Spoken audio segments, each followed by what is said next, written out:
কোন অবস্থাতে নামাজ ত্যাগ ইসলামে অ্যালাউড না। আপনি লক্ষ্য করুন, নামাজ আপনি দাঁড়িয়ে পড়তে পারছেন না, ইসলাম বলে বসে পড়ো। বসে পড়তে পারছেন না, আল্লাহ বলেন শুয়ে পড়ো।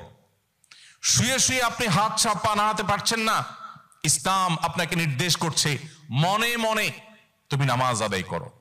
আপনাকে ওযু করে নামাজ পড়তে হবে, ওযু করতে পারছেন না, ইসলাম বলে তুমি তায়াম্মুম করো। আপনি তায়াম্মুম করতে যদি অপারগ হন, তায়াম্মুমের ব্যবস্থা নাই, ওযুর ব্যবস্থা নাই, তাহলে যে অবস্থা আছেন সে অবস্থা আপনাকে নামাজ আদায় করতে হবে। নামাজের জন্য সতর ঢাকা ফরজ, কিন্তু এমন কোন পরিস্থিতিতে আছেন, আল্লাহ মাফ করুক, আপনার সতর ঢাকার ব্যবস্থা নেই, তাহলে ওই অবস্থায় আপনাকে নামাজ আদায় করতে হবে।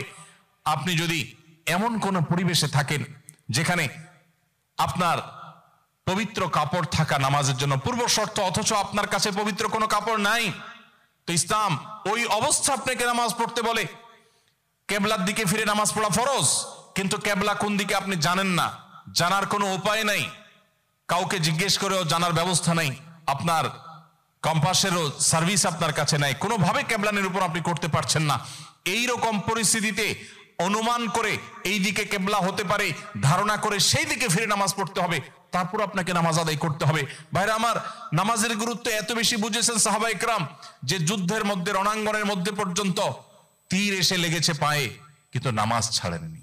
ওমর রাদিয়াল্লাহু তাআলা আনহু খলিফাতুল মুসলিমিন, তিনি বলেছেন লা হাজ্জা ফিল ইসলাম লিমান তারাকাস সালাহ, যে ব্যক্তি নামাজ ছেড়ে দেয়, যে ব্যক্তি নামাজ পড়ে না, এর ইসলামে কোনো অংশ নাই, সে নিজেকে মুসলিম দাবি করবার কোনো অধিকার নেই।